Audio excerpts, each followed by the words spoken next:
Hello friends, welcome to my channel. आज हम करने वाले हैं most important questions about discoveries and invention series का पार्ट 4। सभी क्वेश्चंस बहुत इंपॉर्टेंट है, तो इन्हें ध्यान से कीजिए। चलिए शुरू करते हैं फर्स्ट क्वेश्चन के साथ। तो पहले क्वेश्चन में पूछा गया है, cement was invented by dash and he was from dash. आपको बताना है कि सीमेंट, जिसे कि कंस्ट्रक्शन वर्क में यूज किया जाता है, उसकी खोज किसके द्वारा की गई और वो कौन से देश से बिलोंग करते थे। तो देखिए, जो सीमेंट है इसकी इन्वेंशन या फिर खोज की गई थी जोसेफ एस्पडिन के द्वारा, और ये इंग्लैंड यानी कि यूके के रहने वाले थे। और इन्होंने जब सीमेंट की खोज की और उसका फिर जो पेटेंट है वो 1824 ईस्वी में करवाया था। तो इसलिए जो ऑप्शंस दी गई हैं उनके हिसाब से option A means Joseph Aspdin, जो कि कहाँ से बिलोंग करते थे, यूके से। तो ए ऑप्शन जो है ये आपके राइट आंसर आ जाएगा। चलिए अब है आपका next question, cement is result of which of the following. अब देखिए, पहले क्वेश्चन में तो हमने जाना कि सीमेंट की खोज की गई थी जोसेफ एस्पडिन के द्वारा। अब इस क्वेश्चन में ये पूछा गया है कि जो सीमेंट है वो बेसिकली किन चीज़ों से बनता है।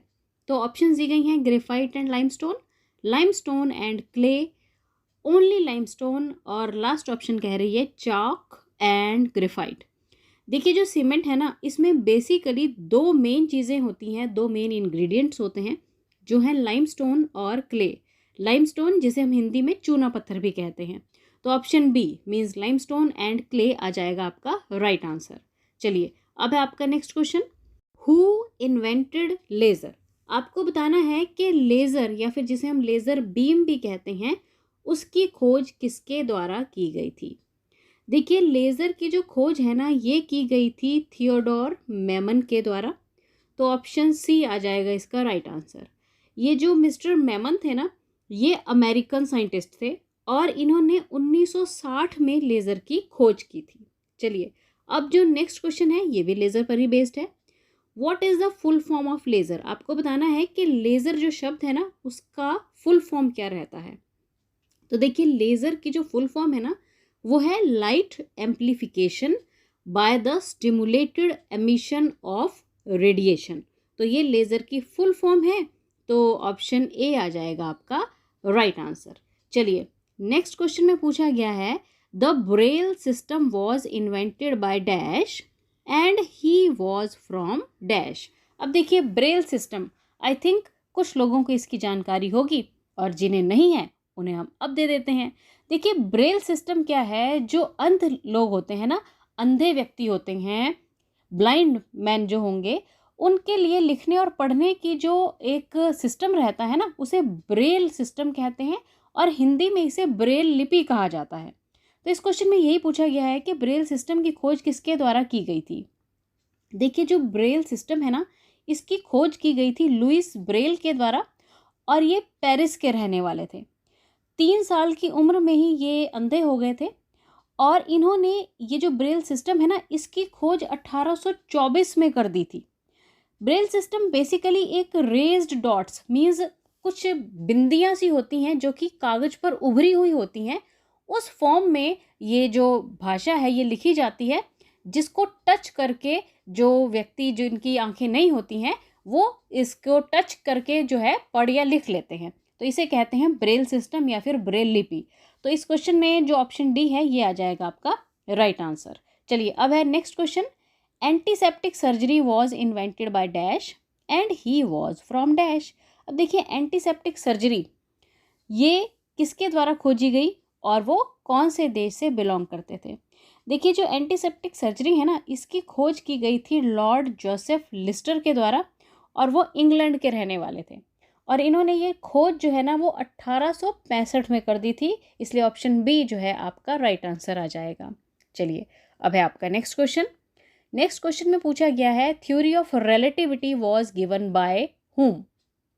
देखिए, थ्योरी ऑफ रिलेटिविटी जो है ना इसे दिया गया था एल्बर्ट आइंस्टाइन के द्वारा 1905 में। तो आपका ऑप्शन बी जो है ये आ जाएगा सही उत्तर। चलिए नेक्स्ट क्वेश्चन में पूछा गया है कि Albert Einstein belong to which country. अब आपको बताना है कि एल्बर्ट आइंस्टाइन कौन सी कंट्री से बिलोंग करते थे। देखिए एल्बर्ट आइंस्टाइन रहने वाले थे जर्मनी के, तो इसलिए ऑप्शन सी जो है ये आपका राइट आंसर आ जाएगा। नेक्स्ट क्वेश्चन में पूछा गया है कि who is known as father of DNA finger printing. देखिए फिंगर प्रिंटिंग रहती है ना, जिसे हम कहते हैं कि जो हमारे उंगलियों के निशान, तो यहाँ पर पूछा गया है father of DNA finger printing किसे कहा गया है। तो देखिए जो father of DNA finger printing है ना, वो कहा गया है एलेक जेफ्रे को। तो ऑप्शन सी आ जाएगा आपका राइट आंसर। चलिए नेक्स्ट क्वेश्चन में पूछा गया है कि who is known as father of modern taxonomy. देखिए मॉडर्न टैक्सोनॉमी, टैक्सोनॉमी का मतलब होता है वर्गीकरण, मीन्स किसी भी चीज़ को अलग अलग तरह से ना कैटेगराइज करना, वर्गीकृत करना, उसे टैक्सोनॉमी कहा जाता है। अब इस क्वेश्चन में पूछा गया है कि फादर ऑफ मॉडर्न टैक्सोनॉमी किसे कहा गया है। देखिए फादर ऑफ मॉडर्न टैक्सोनॉमी जो है ना, ये कहा गया है कार्लोस लिनेसस को। तो ये एक बॉटनिस्ट थे, और जो टैक्सोनॉमी है ना, बेसिकली इसको ज़्यादा समझने के लिए आप ऐसे समझ सकते हैं कि ये एक ऐसा साइंटिफिक प्रोसेस होता है जिसमें कि ना चीज़ों को प्रॉपर वे में ग्रुप्स में अरेंज कर दिया जाता है।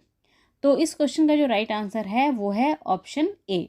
चलिए नेक्स्ट क्वेश्चन है, who among the following is known as father of medicine. आपको बताना है कि चिकित्सा का जनक किसे कहा गया है, जो नीचे ऑप्शन दी गई हैं।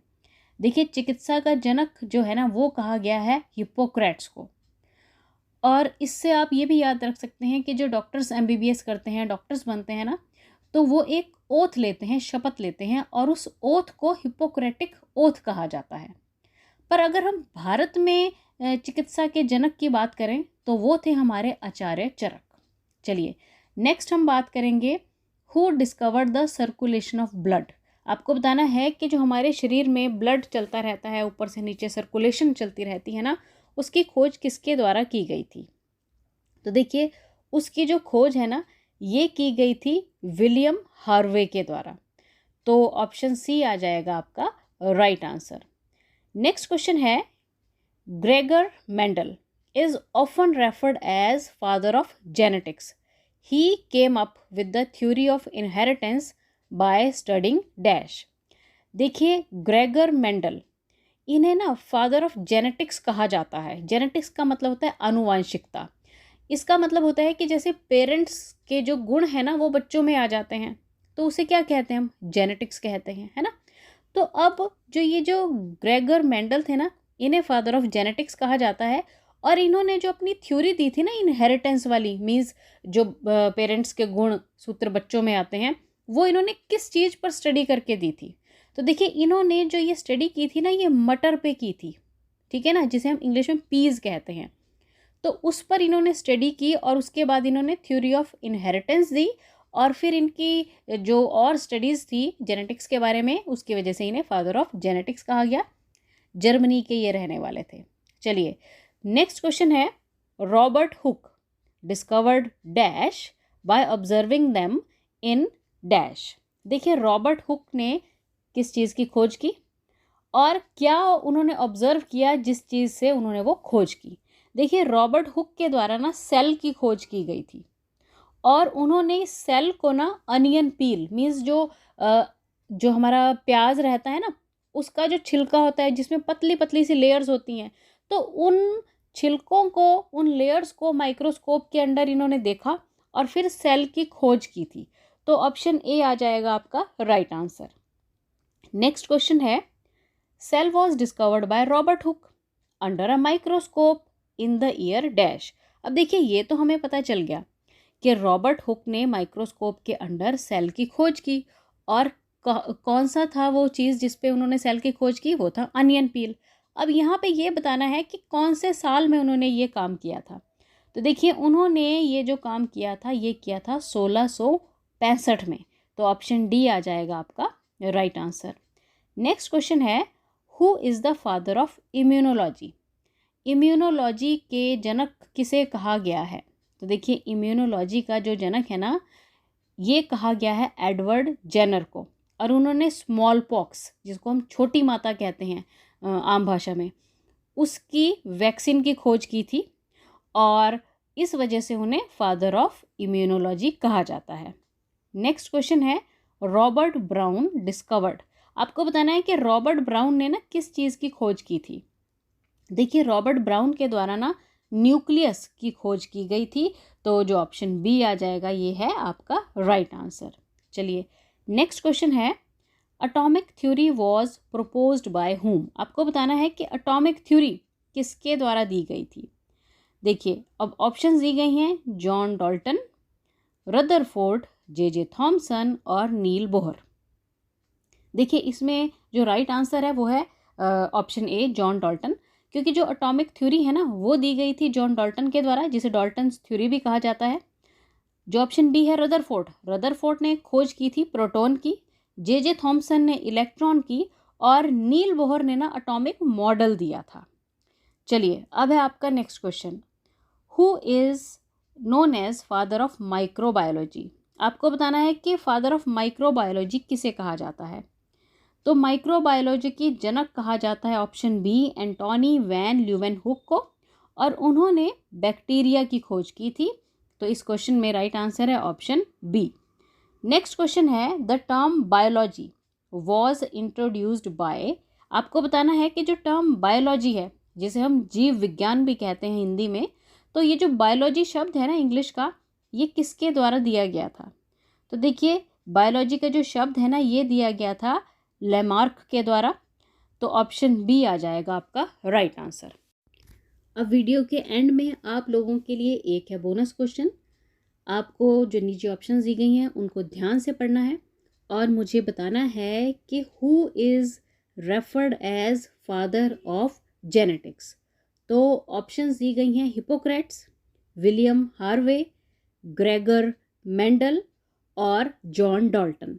तो आपको बताना है कि फादर ऑफ जेनेटिक्स किसे कहा गया है। इसका जो राइट आंसर है वो जल्दी से मुझे कमेंट करके बताइए। Thanks for watching the video and best of luck.